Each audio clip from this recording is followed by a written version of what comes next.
Hello and welcome to Got Clutter, Get Organized, the conversation. I am so excited because I have Dr. Angela Chester. She's returning. And of course, this month we are talking about breast cancer awareness. So, Dr. Angela, thank you so much for joining us.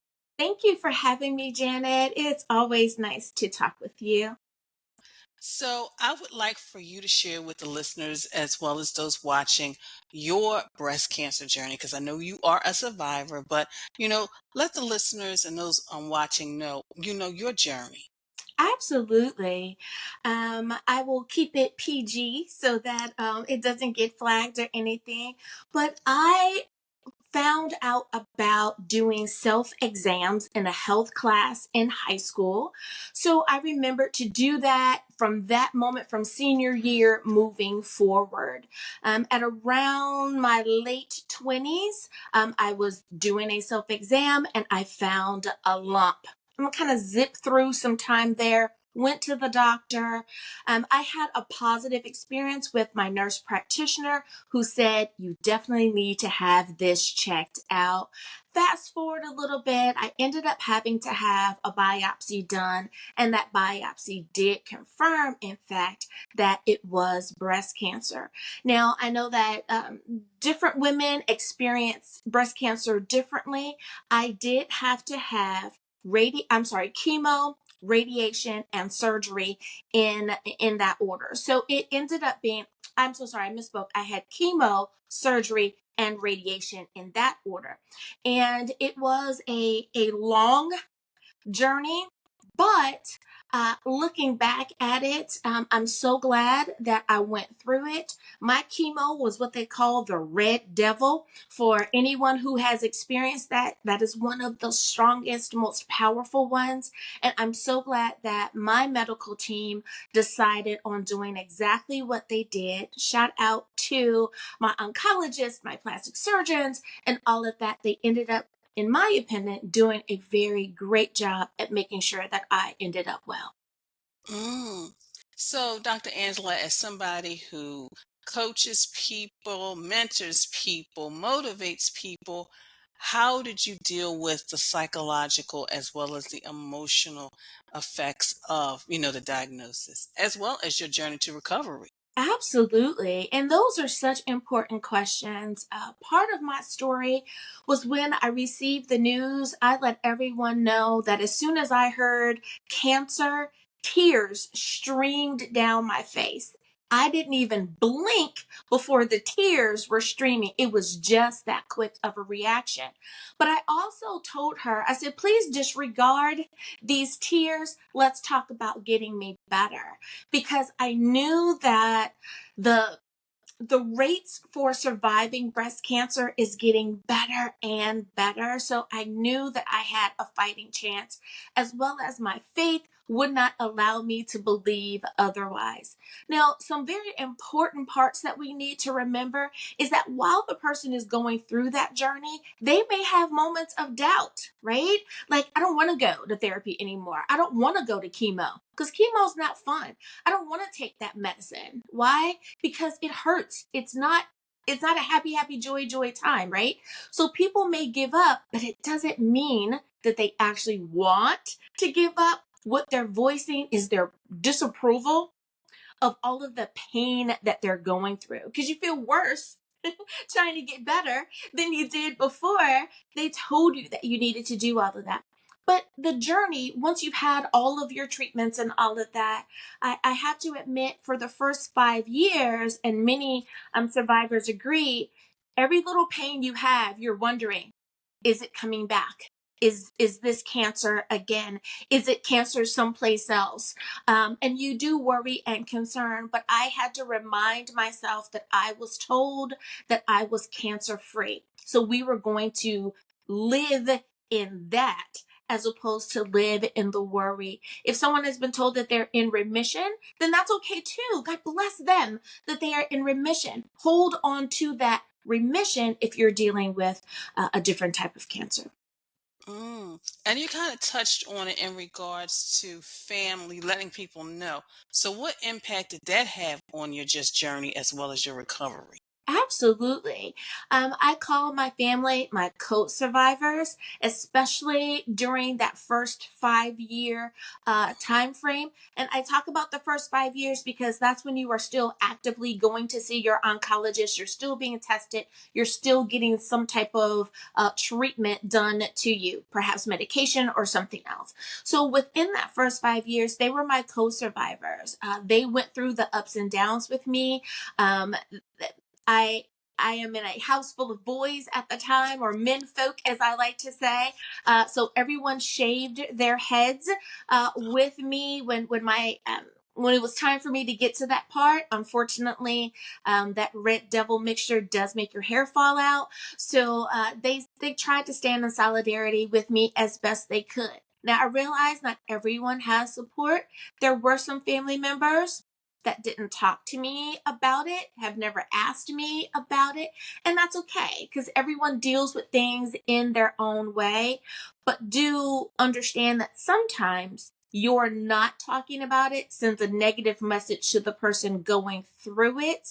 So at least just acknowledge, I'm so sorry you're dealing with this, and I will keep you in my prayers, and leave it at that. It can be a very trying time for all parties involved. That's a whole show unto itself, Janet. But I am very blessed to have had people that were very supportive for me during that time. So, Dr. Angela, I know you used to do these motivational Mondays. I remember your motivational Mondays because I would always look for the alert on my phone. So, what were there like certain quotes, scriptures that you used to stay positive during this journey?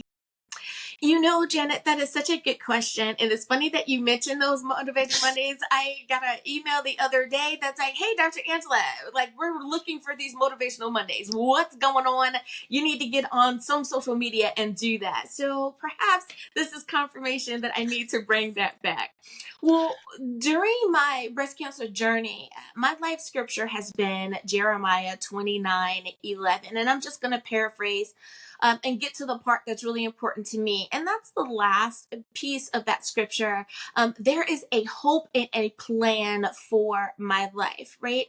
It says that no harm will come to you. So I had to look at this as though this is a harm that has come, I'm going to stand on the scripture that says or implies that though it may come, it will not stay. It will not take effect, right? And how do I know that? Because there is a hope and a plan for my future. So in standing on that, which just means holding on to that with all of my faith, with all of my spiritual might, I chose to use that as my driving force to get through, even though some days it was quite difficult. Mm. So, Dr. Angela, you've accomplished so much. You TV, radio, magazine, and also, just a booklet as well. I believe you have like a journal. I do. So what type of inspiration for somebody right now who, they may be going through the chemo, the radiation, the surgery, and they don't see that other side because there is a other side. What could you just like words of inspiration that will really help them? Like, you know what, you know exactly what to say. I'm not going to say, but I just wanted you to just, in your own words, some inspiration for somebody. Yes. I call this a sisterhood of pink. It is one of the few sisterhoods that nobody wants to join, but once you're there, you are welcomed in with open arms. By all means, utilize the resources that are available either in your community, through your medical team, or through the hospital where you are getting your services. If you are a person of faith, go ahead and write down all of the positive scripture that means something to you. It doesn't have to mean something to me. It only needs to mean something to you. Say those every day when you're starting to feel a little down or just depressed about it all or uncertain. Remind yourself of what scripture says. Let's say you're not a person of faith, but you have some really powerful quotes that you love and really get you fired up. The same thing is true for you. Make a page or a journal that has those motivational quotes in there and read one every day and just imagine that just wrapping around yourself and just giving you kind of a hug to help you get through the day. And know that it is okay to not feel well that day because you know that the day of feeling good is coming. Not just with the treatment, because there are days you don't feel well because the treatment makes you feel bad and then you feel better and then it's time for another treatment. But we know that that's the journey, right? So on the days you feel good and walk in that. And the days that you don't, go ahead and lean on that which you need to lean on. But the journey does not last. The rough part doesn't last forever. I am double digits cancer free. So just as a hoo-ha to knowing that yes, it does get better and you too will be fine. So, Dr. Angela, one, how can people connect with you? But also talk little bit about I believe it's a journal that you created. Please share about that. Thank you so much for that question, Janet. The best way to find me is to go to my website, and it's drangela.chester.com, drangela.chester.com. You will find the journal that's there. You'll find all of the books that are available, as well as links to check out radio, TV, magazine, everything that I do. But there's also a little section there on breast cancer. And of course, I love to share my story with others who just want to know what can I do to encourage my loved one that's going through it, or if they are the ones going through it as well.